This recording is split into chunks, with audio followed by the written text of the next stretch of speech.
بھی ہے اور اپنے کام کی طرح ہے، اسی طرح ہے، اس طرح ہے اور کام کے لوگوں کی طرح یہ سنت ہے۔ باقی جتنے یہ سب خلاف سنت ہے۔ اور قرات نماز کے اندر یہ سب چیزیں جب آ جائیں گی تو نماز کے اندر خشوع پیدا ہو جائیں گی۔ قرات نماز کے اندر یہ فرض ہے۔ بھائی میں نے گزشتہ جمعہ میں کچھ باتیں کی ہے کہ ہم میں سے زیادہ تر لوگوں کی ایموشنل ایک بات ہے کہ بھائی ہم عام آدمی ہیں کہ ہمارا تو اللہ معاف کر دیں گے۔ بھائی آپ نے آپ کی غلطی کو اگر سمجھ لیا کہ ہمارے فاتحہ کے اندر، سورت کے اندر، ثنا کے اندر، درود شریف میں، دعا قنوت وغیرہ میں خطائیں ہیں، تو آپ ان بھولوں کو، خطاؤں کو سدھارنے کی فکر کیوں نہیں کی ہے؟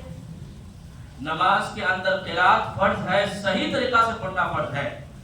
ہم صدیوں سے نماز ادا کر رہے ہیں لیکن قرات صحیح نہ ہونے کی وجہ سے ہمارا نماز فاسد ہو رہا ہے۔ یہ متفق رائے ہے۔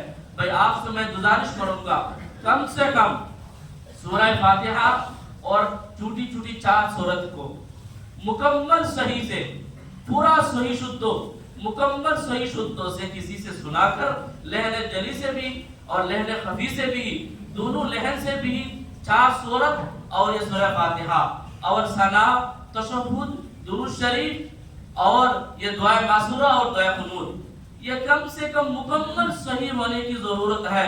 خدا را یہ اس ایموشنل باتوں پر توجہ نہ دے، اور شیطان کا بہت بڑا ایک دھوکہ ہے کہ آپ تو عام آدمی ہیں، اللہ آپ کو معاف کر دیں گی۔ یہ فتویٰ آپ کو کس نے دیا ہے؟ شیطان کا فتویٰ ہے۔ اتنے علماء، حفاظ، تلاوت صحیح کرنے والا لوگوں کے باوجود آپ کا یہ دھوکہ شیطان اور نفس سے آپ کو دی ہے۔ اس لیے قرات کو بھی صحیح طریقہ سے قرات پڑھیں، اور جب قرات پڑھے تو تعاوذ اعوذ باللہ سے شروع کرے، بسم اللہ پڑھے، اور یہ آمین آہستہ آہستہ سے پڑھے۔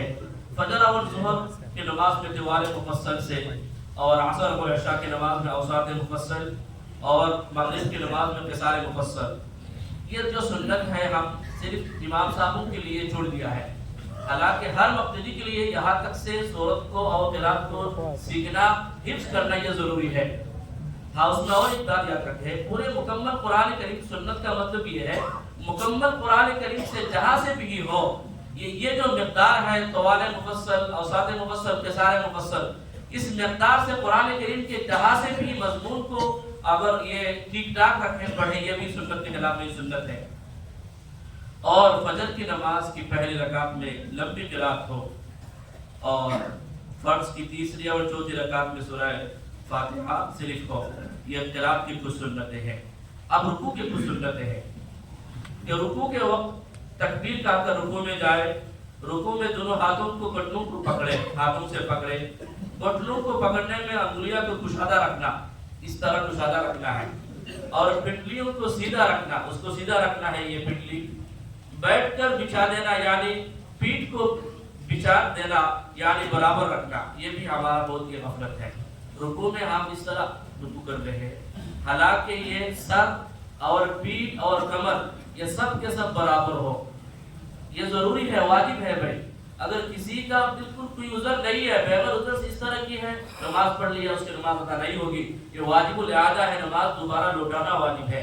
اس طرح رکوع میں جانے کے بعد اپنے سر کو، اپنے پیٹھ کو، اپنے کمر کو بالکل سیدھا رکھے، اور رکوع میں کم سے کم 3 مرتبہ سبحان ربی العظیم پڑھے۔ رکوع سے اٹھنے کے بعد بھی، اس میں بھی ہمارے بہت سنت کے خلاف ہے اور واجب بھی ہے، رکوع کے اٹھنے کے بعد سمع اللہ لمن حمدہ کہہ کر بھی چلے جاتے ہیں، نہ مکمل سیدھا کھڑا ہوتے ہیں۔ اس میں قوما کرنا، مکمل سیدھا کھڑا ہونا یہ واجب ہے۔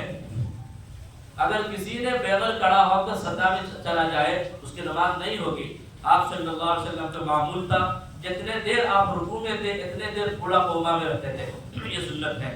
سجدہ کی سنت ہے، سجدہ کی تکبیر کہنا، سجدہ میں پہلے دونوں گھٹنوں کو رکھنا، تیسری سنت، پھر دونوں ہاتھوں کو رکھنا، پھر ناک رکھنا، پھر پیشانی رکھنا، پھر دونوں ہاتھوں کے درمیان سجدہ کرنا۔ سجدہ میں پیٹ کو رانوں سے الگ رکھنا، یہ پیٹ سے رانوں کو الگ رکھنا، کبھی کبھار یہ ہوتے ہیں پیٹ اور رانوں کو اس طرح ملا کر سجدہ کرتے ہیں، یہ بھی سنت کے خلاف ہے۔ 8 پیروں کو بازو سے الگ رکھنا، یہ اپنے ہاتھوں کو یہ بازو سے الگ رکھے۔ اگر کسی کا بہت معذوری کمزوری بیماری ہو اس کے علاوہ وہ سجدہ نہیں کر پا سکتا ہے، اس کے لیے الگ بات ہے۔ کہنیوں کو زمین سے الگ رکھنا، یہ کہنی کو زمین پر نہ لگائے،